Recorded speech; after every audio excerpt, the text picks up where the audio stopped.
All right, so I will get started. The just for anybody watching, I am Erik, the CEO of Hit Subscribe, and Hit Subscribe is a business that does a lot of content. So establishing KPIs and content marketing is going to be pretty relevant to a lot of what we do. And just as a quick bit of background on me, I spent a bunch of years as a management consultant in a past life. So this is a topic just generally that is kind of near and dear to my heart. Um, I wanted to offer a quick word of thanks here. It's Lindsay who organized this, and she's doing our socials and SDR and marketing work for us. And she conceived of the poll and put it out there and gathered the results and everything. So this is generally her doing, and it's the reason we have this topic, establishing KPIs for content marketing. So thank you, Lindsay.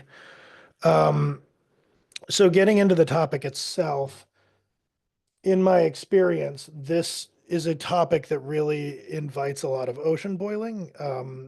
The elephant in the room here, I guess I would say, is that it's kind of hard to answer the question, like, what are good KPIs for content marketing? And I attribute it being hard to answer that questions to two things. Number one, the attractive nuisance of vanity metrics. And at the risk of introducing Chekhov's gun here, I'll talk about number one later. But number two is the most important one, I think, and that's, I'll call it the obligatory lack of context.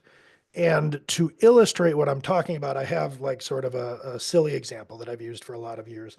And I use this whenever I see people asking questions about any venue, like what's a good metric or what's a good KPI.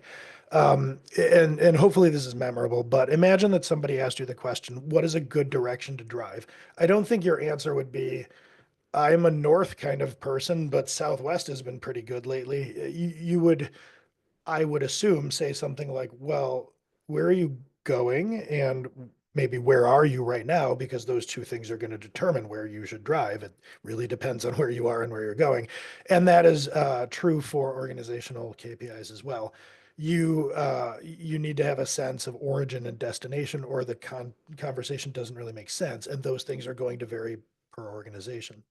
So, for this reason, something like views or engagement is like asking what direction to drive and saying north. Views is probably going to be interesting. Engagement is probably going to be interesting, but it may well not be a KPI depending on your goals.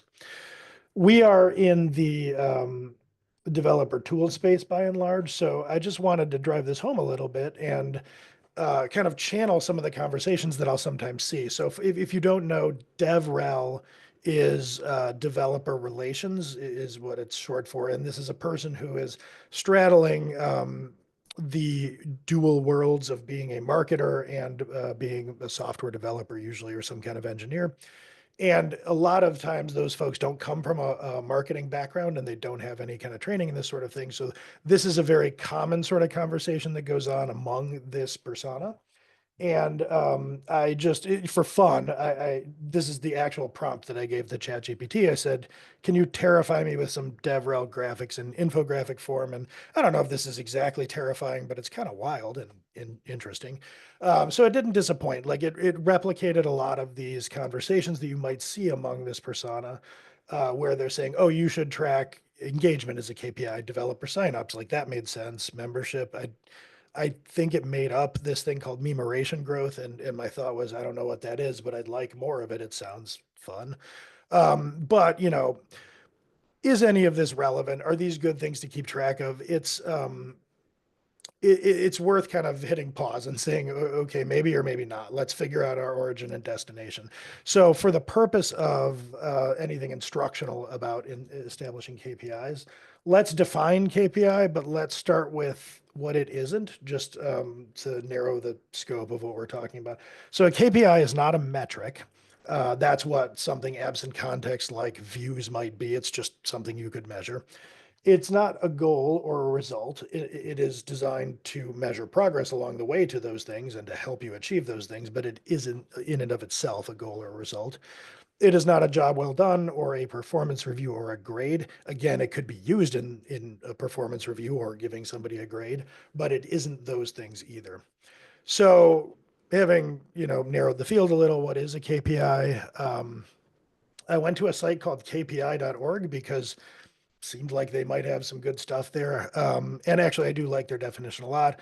Again, management consultant background. I see Peter Drucker, although I don't actually think he said that quote, but anyway, it pleased me. And their definition is great.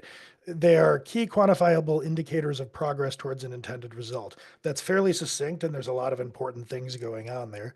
It reinforces what I was saying earlier. If you have an intended result, that means you have a current situation and you have a different intended situation, meaning you have an origin and a destination and you want to go through some kind of transformation. So for the KPI, you need to define origin and destination. You also need to define what progress means along the route, and you have to quantify and then measure that. So that gives you a lot of rules of engagement here for defining KPIs. Now I'm going to take this a little bit further for the sake of this presentation and divide KPIs into strategic and tactical. Now, I'll get into this in a good bit more detail as I go along, but I wanted to establish this sort of separation and distinction up front. So on the right here, I found this interesting breakdown of strategy and tactics from a site called Founder Jar, and I liked it, especially defining strategy as difficult to copy and tactics as easy to copy. So strategy and tactics are really an important distinction to make as you're doing this. And I could really get into the weeds on defining strategy versus tactics, but I tend to think of strategy as you're operating in some uncertainty. If you're in tactical land, you're just deploying best practices. But if you're in strategy land, you are figuring out how to assemble tactics into a probably unprecedented and unexpected way of tackling something. So with strategic KPIs, we're really looking at a plan itself.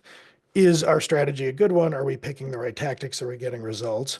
And if you have strategic KPIs, they're about evaluating the plan and by extension, probably leadership, because that's typically who is determining the organizational strategy, or in this case, the marketing strategy.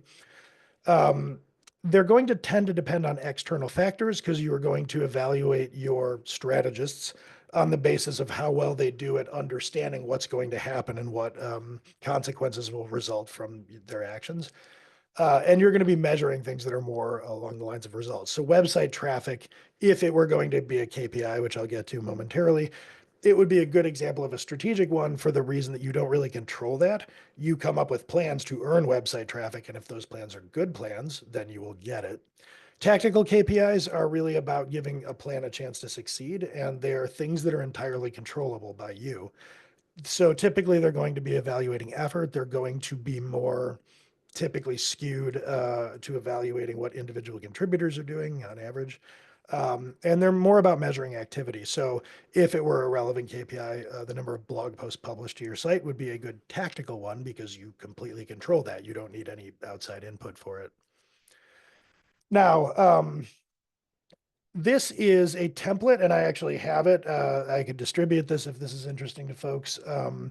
But this is how I think of solving a business problem and defining a strategy for content and then a series of tactics or campaigns. And I'll walk through what these things are. Now, I want to point something out that could be confusing, which is strategic and tactical KPIs don't correspond to strategic plan and tactic plan. Both of those live down here. Hopefully this will be clear as we go along, but I just didn't want it to be confused that like one of them lived up here. So the strategy template is you're going to have a business problem and then a strategy for addressing that business problem. And this will all become hopefully clearer with a couple of actual field examples I'll get into. But you're going to define the problem and then how you plan to address it. And then you're going to make that a little more concrete by defining a series of tactics that you will deploy to address the problem. Those tactics are going to correspond to campaigns. Each campaign will have a tactical hypothesis, meaning if we do this, this is how it should help us with the strategy. It should have some modeling. This is something organizations very frequently skip. It's something I'm a big believer in, but basically you can think of this as back of the napkin math that you're going to do in order to convince yourself that it's worth pursuing this, that you will be able to realize a return.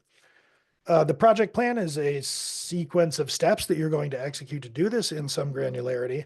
The campaign parameters are basically if you're going to go and deploy some campaign like creating content for your blog, you want to define a minimum amount that you want to do to give the campaign a chance. You want to define an amount of traffic or leads or something that constitutes success, an amount that would constitute failure. And I think of this framework for myself as success, fail, tune, bail. And it's basically, define success, define failure, anything in the middle, you might tune and adjust and try to get the success. And then finally, bail is this is going so badly, it's going to destroy our site in a black hole and we should stop immediately. So you want to define those things up front.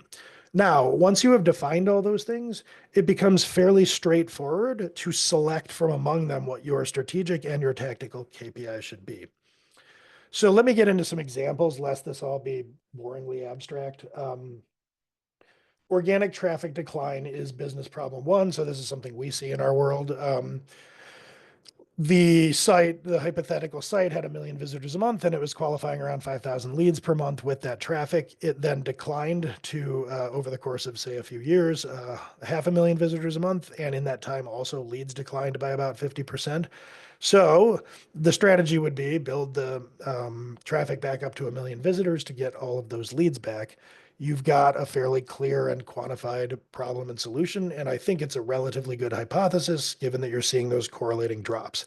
So the strategy of rebuilding traffic makes sense. And you start to think of a series of tactics that you could do to make that happen. Given that we're talking about organic search traffic, your tactics might include building backlinks, executing an SEO audit, and cleaning up the site for some hygiene issues to get some lift and enablement. And then you might also refresh declining content and, of course, create net new content to recapture some of that traffic. Now, I'm going to do one example here of a modeling of the campaign or the tactic, and I'm going to do the refresh modeling. It's worth pointing out that these two would be in the realm of content and content KPIs. These two probably less so. They aren't content. So let's say that we were going to model out the refreshes.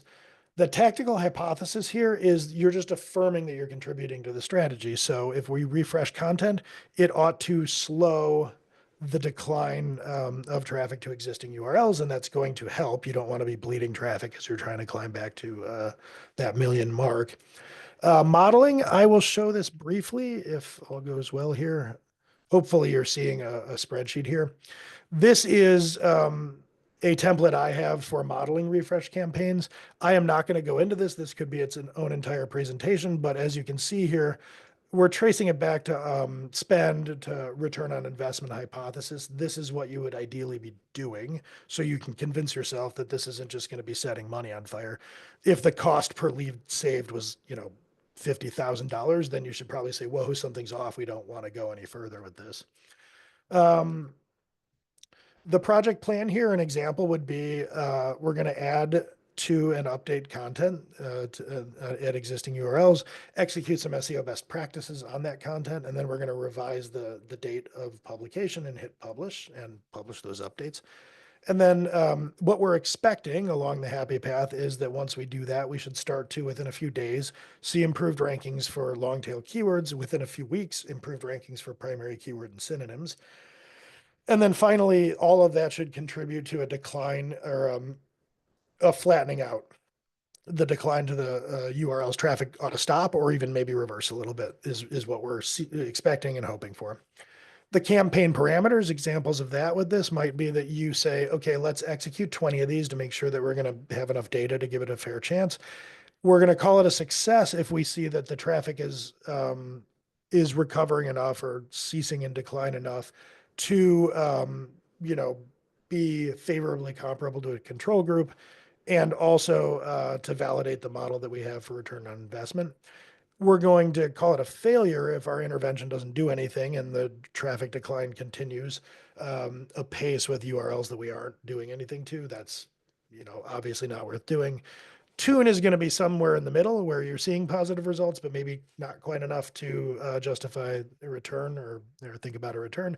So you, in that case, would say basically, we think we can regroup a little and refine this and get to success.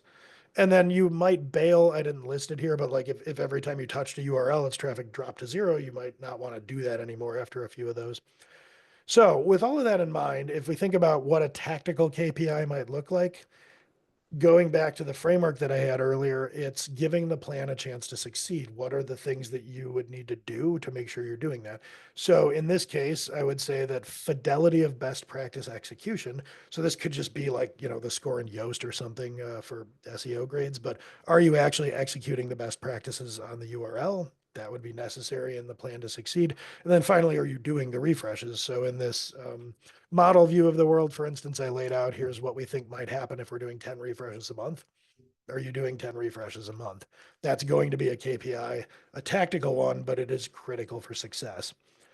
The strategic KPIs here, these are the ones that are outside of our control. But if this is a good tactic and if the people conceiving of the strategy are doing their jobs right, and they say, hey, you should see an improvement in long tail keyword rankings and then another one in primary keyword rankings, that's how we're going to evaluate the plan. Are we seeing these things, all of which are going to be leading indicators of recovering traffic and then also recovering those leads?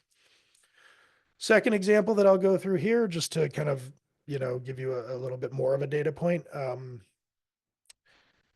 This is viral brand awareness. So again, a whole different business problem with its own set of tactics, moving out of the world of recovering traffic. So here, the situation might be that we have a great offering and it has a great value proposition. This is something we see a lot, but we're defining a highly technical category, and it can be time consuming to get people to grok how our offering would help them. So we need to make a big splash. We need to rapidly generate some brand awareness and also some halo effect so that people, think we're impressive and we know our stuff. And they're thus inclined to incur the learning curve of how we can help them because they're willing to trust us that we can, that they can, we can. Yeah. Um, so the problem situation here is, we need to get a buzz, halo effect, and ideally quickly. So maybe we say, let's try to get 250,000 views in the first half of the year. And that's going to be aggressive and hard to do in a lot of other campaign channels. So a set of tactics you might deploy here, I think of, virality as kind of like the roulette of the content game. So we're going to create and distribute this thought leadership content and hope that we hit it big in one of these aggregator channels like a Hacker News or a Reddit. And then you also would supplement that by distributing it to more traditional semi-owned channels like your socials. I mean, you're creating the content, you might as well promote it. And so that's the strategy. We're going to try to go viral and achieve these things. Now, let's pick the aggregator tactic here to get a little more detail on. Um, the tactical hypothesis here is that hitting the top of Reddit's or Hacker News is going to tend to drive 50,000 visitors at least, and it will also, while doing that, establish credibility among those visitors. I arrived at that figure, so for what it's worth, I spent a lot of years as what you might call an influencer blogger in the engineering world. So I'm not a stranger to the top of Hacker News, and as best I recall, some years now, you might expect about 50,000 visits. I can actually remember some things exceeding 100,000, so seems like a decent anchoring point. Um, Modeling, I say ish because this is always a high risk, high reward kind of play. If you're doing something like we're going to go viral on Hacker News, and I think we can do that 5% of the time, that's a fairly aggressive assumption. So this is one where, again, I won't get into the details of the spreadsheet that I have for this as a template, but you need to make some relatively aggressive assumptions here. You can do it, but it isn't as, blue chip as some other campaigns. So what does a project plan here look like? You're going to create thought leadership content.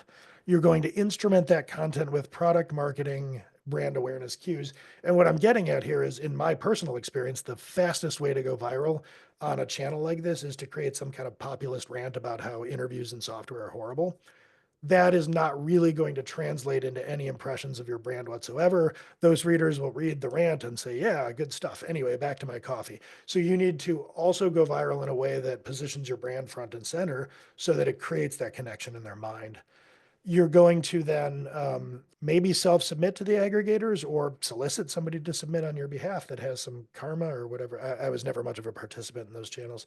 Um, But in any event, you have to get the content submitted to them.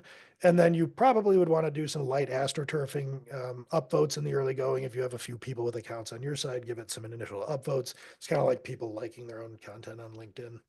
Um, the campaign parameters here might be generate at least 20 articles, again, for a sufficient sample size. You're going to say that if one of those 20 hits the top few spots on one of these platforms and generates 50,000 views, then we've proved the concept. This was our hypothesis. So, yes, let's keep going. You're going to fail if nothing hits the top slots at all, if you just don't achieve this. Likewise, you're going to fail if you do achieve it, but it doesn't actually help and you don't get even 20,000 visitors. And then tune is going to be if it's somewhere in the middle. You get one or more articles and they're in that 20 to 50K range, then you revise your assumptions, see if you can keep going a little more efficiently. And I can't really think of any bail criteria for that per se, unless you posted something that just made everybody hate you. Um, the tactical KPIs in this world, thus, are again fairly straightforward. So, are you actually producing the 20 articles in question on track for the first half of the year? Are you submitting the articles? So, you're not just producing them and leaving on your site and hoping somebody submits them to Hacker News or Reddit. You're actually getting them up there. And then finally, are you doing this product marketing and positioning instrumentation? The strategic KPIs are going to be things more along the lines of what happens when it gets onto the aggregator. So are people upvoting it? Does it seem like it's going positively? I would also suggest a sort of squishier thing like comment positivity temperature, I called it. But basically, if you go into the comments, are people roasting you? Because you could go viral in a negative way. You want to make sure that you're getting the halo effect, that people in the comments are interested or impressed. And then finally, what is the referral traffic per article? You know, it's not a known channel for you. You don't control that. Your hypothesis is that you will get it, but you have to actually confirm that. So let me pause. This is going to be one of two places. I'll do it again at the end. If there are any questions here, I'm happy to field them. I don't see any, but I'm also not necessarily convinced that I would. So Aaron or Lindsay, interrupt me here if. Yeah, I don't think there are any questions yet. Okay. Um, so now with all of that defined, let's talk about picking the KPIs. Now, I've already alluded to what I've got here in this slide, which is if you do all of this other legwork, it's pretty straightforward to pick at least initial tactical and strategic KPIs. So the tactical ones are just going to be how do you measure whether you're doing what you set out to do? And the strategic ones are with some field data in the mix. Once we've actually started to do this, is our hypothesis of value here being borne out? So is this a good plan? And the things you're observing and that you can measure that indicate that are going to be your strategic KPIs. So with everything else, it's kind of easy, but it's the upstream stuff that can be a little bit more difficult. So first of all, up at the strategy level, how do you even identify a strategic result? This is going to depend on who you are in the organization where you sit. If it is your organization, if you're a founder, then or you generally have the organizational permission, if you will, to decide these things, then what I would suggest doing is start articulating change you want in kind of qualitative terms. I want more leads, or I want more sales calls, or whatever. Um, you want to start with that, and then you want to make sure that what you're talking about here is a business problem.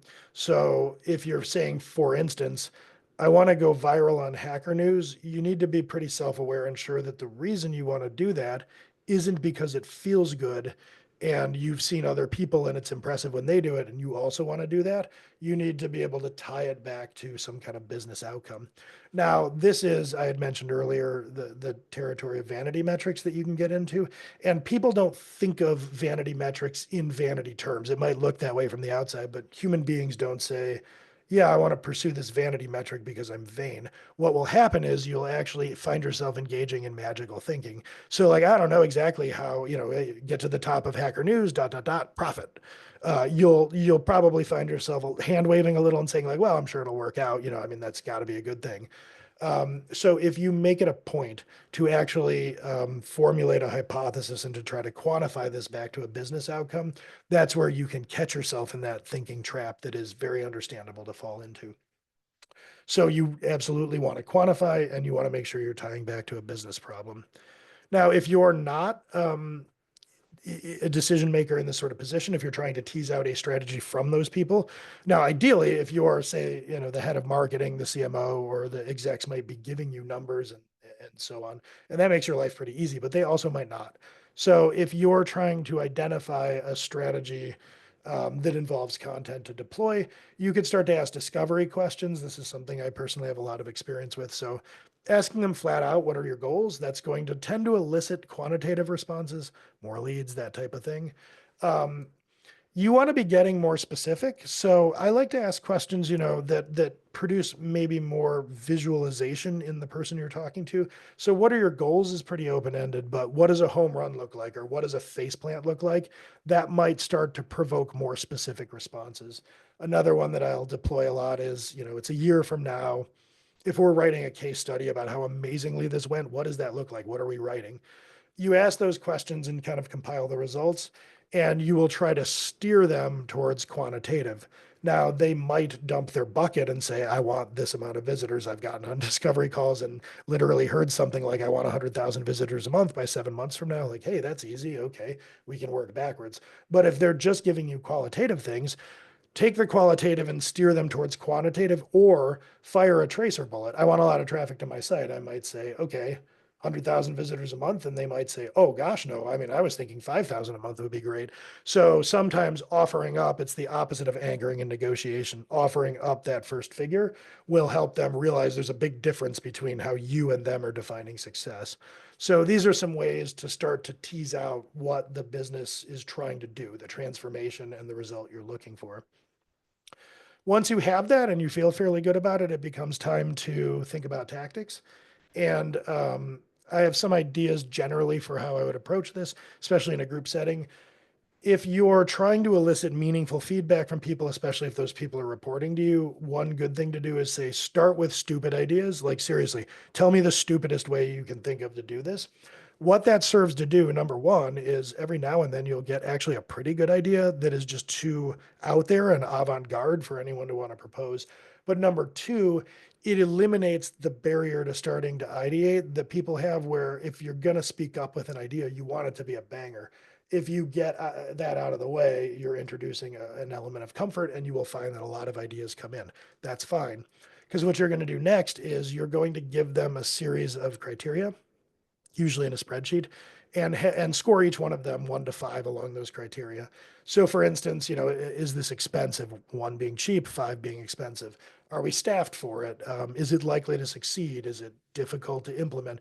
So whatever, your mileage may vary here, but what you want to do is score these along a few different axes, tabulate the results, and then force rank them descending. And the top few are going to be your best candidates for campaigns. Campaign modeling, this is something, if there's sufficient interest, either call here itself or subsequently, I could do a session on campaign modeling. This is more of like I'm calling it campaign modeling 101, but this itself is like a 301 tactic. Broadly speaking, you want to identify variables and the relationship among those variables. So if we produce this amount of posts, what might that mean in terms of traffic and in terms of leads? So you want to define those things. You want to brainstorm default values for them. I didn't actually put it in here, but once you've we think we'll qualify leads at a 1% rate, go and ask other people that might have more experience than you and refine your assumptions.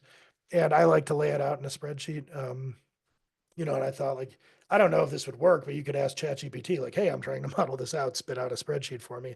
I've never tried that, but it might. Um, then you're going to also want to create a project plan.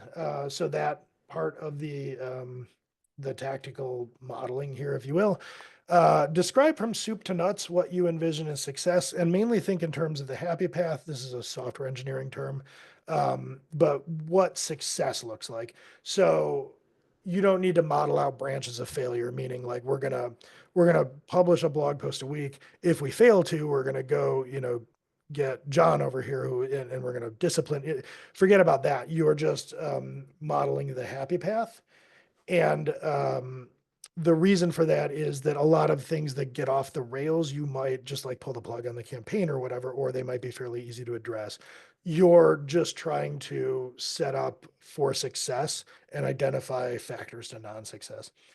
You also want to identify the people involved in their roles. So, for instance, let's say that your organization is going to produce net new content and you want to have a proofreading pass, and then you also want somebody in product marketing to review for messaging or brand voice.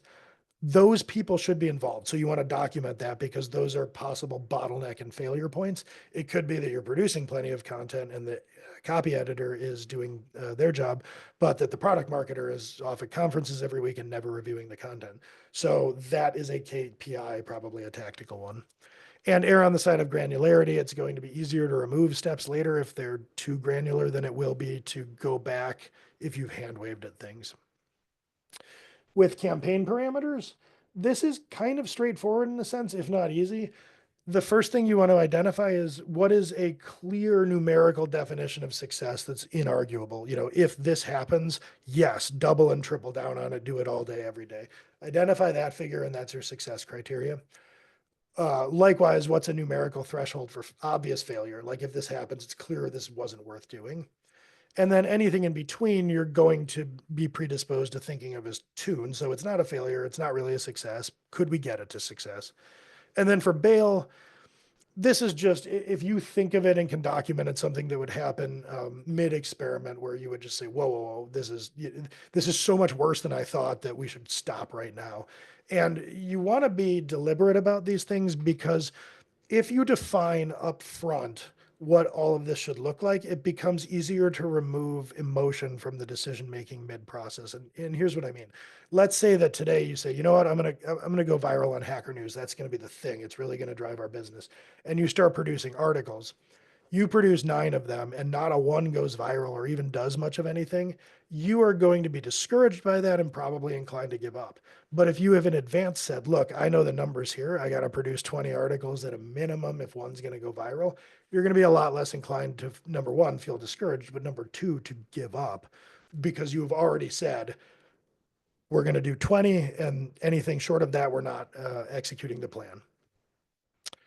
Now, once all that's in place, the tactical KPIs that you're going to look at are going to be things that are entirely within your control. So if you just execute these things, you are serving the plan. So articles produced, articles reviewed, articles published, that kind of thing. Another way to identify these is like what tasks not executed would make success impossible. So again, publishing articles is going to be a big one there. You don't publish any articles, you're probably not going to get any content results. How can you quantify and measure these things? In a lot of cases, this is easy. It's binary. Did the person review the article or not? But it can also be the fidelity things I was talking about before. So are you mentioning the brand in the post that you're trying to have go viral or not? Are you executing SEO best practices? Those can be a little trickier to measure, but they are nevertheless KPIs and important ones.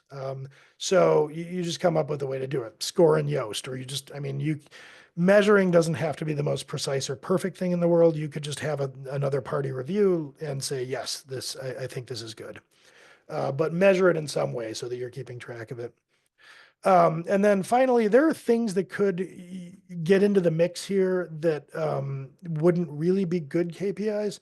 So there should be some element of uncertainty around them or variance, and that thing would need to stay on track. Like you're talking about possible failure points. So as an absurd example, you could say, tactically speaking, we want to say the word but a lot in our blog posts. You really like coordinating conjunctions or whatever that is. Now, it doesn't seem likely that the success of the campaign is going to hinge on that or not. So is it really a KPI? Probably not. Whereas not hitting publish on a blog post seems like a pretty clear failure point. Where this can, in applied fashion, get into the weeds and be something that's really worth surfacing would be something like editorial. So you might accept it as received wisdom that hitting publish on blog posts, you need everything to be grammatically perfect. But is that really true? Do you really need that for traffic, for instance? The answer, in my experience, is probably not. I see a lot of sites out there earning a lot of traffic that have grammar errors on them. So that's where you really want to be kind of clear about, is this a failure point or not? And as you go along, are you seeing it correlate with success or failure or not? And I'll talk a little bit more about adjusting KPIs as you go. So the strategic KPIs, once you have all this in place, the easiest one, I mean, it's not really exactly a KPI, but take your success and failure criteria, and those could be a good starting point.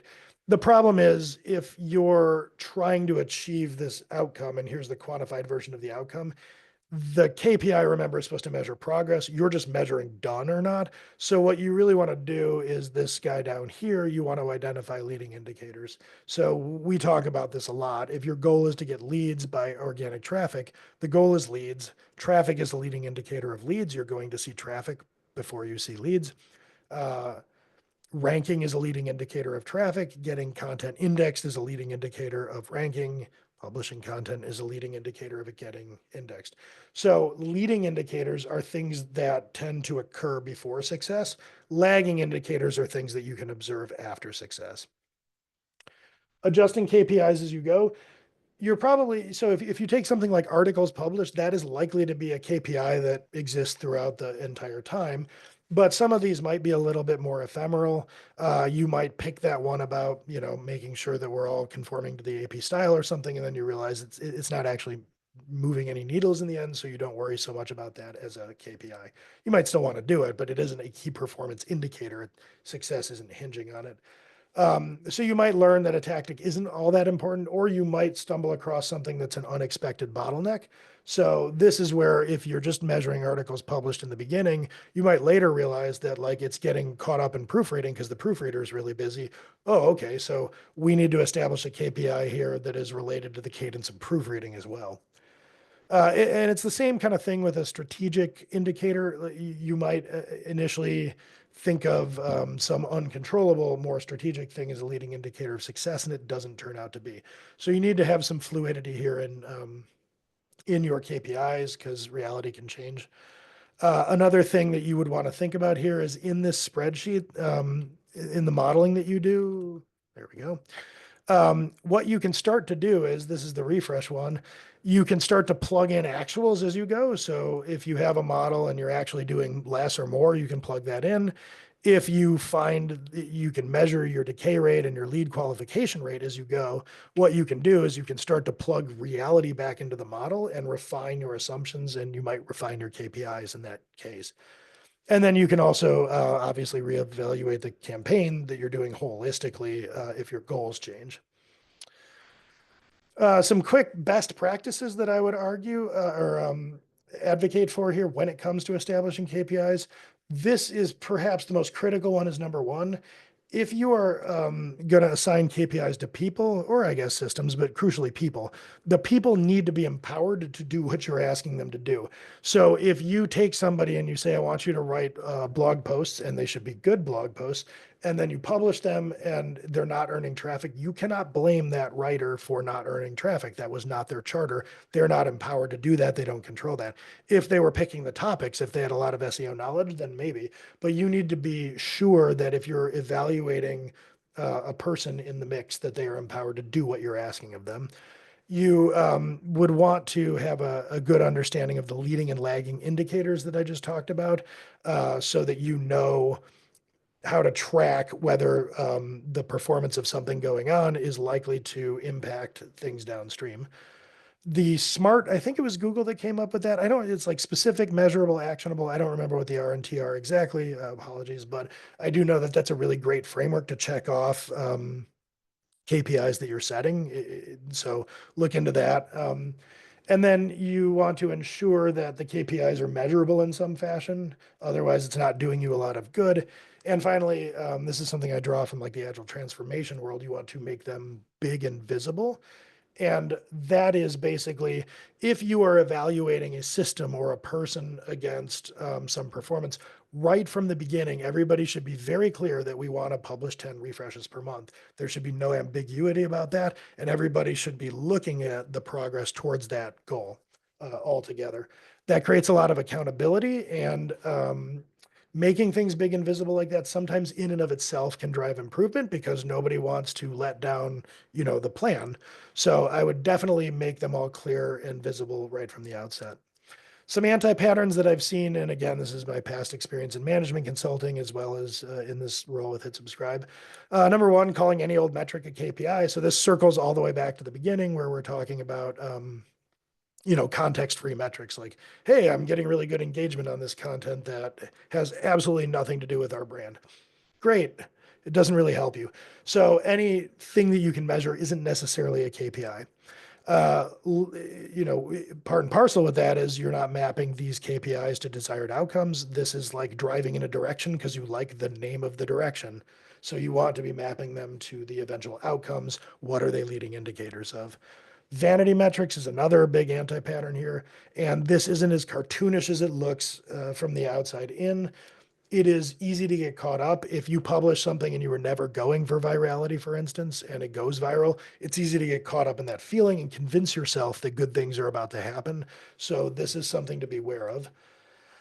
Again, I kind of touched on this in the last one, but evaluating, especially individual contributors on the basis of things that are not empowered to control is very common and unfortunate.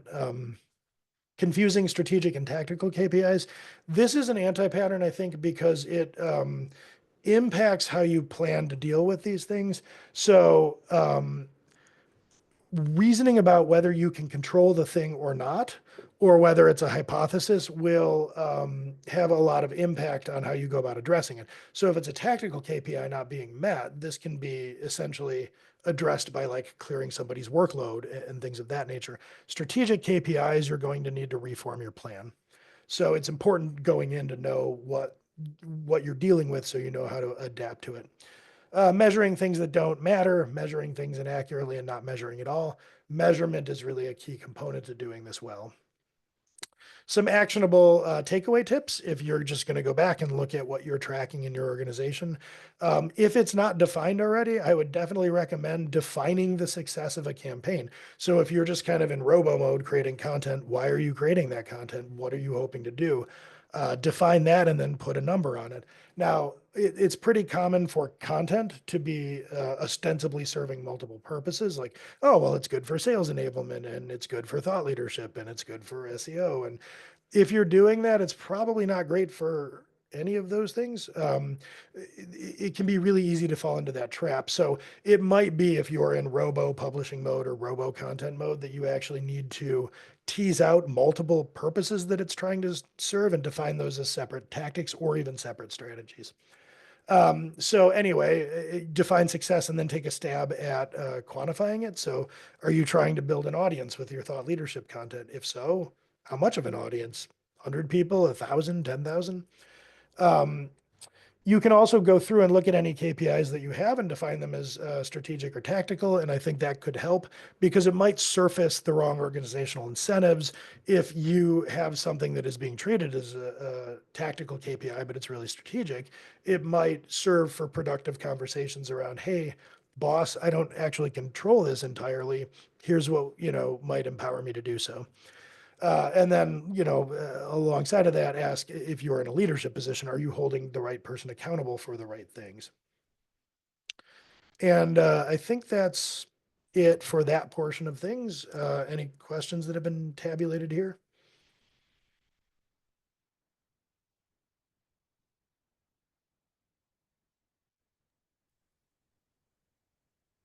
Would I see them? Yeah, in the Q&A, I'm not seeing any currently, so. All right. I think I will wrap it there then.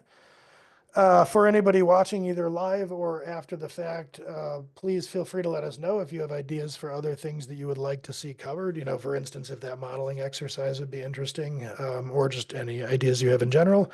Happy to do that and think about subsequent presentations. So I appreciate everybody attending and anybody who's watching this subsequently. Thank you for watching as well.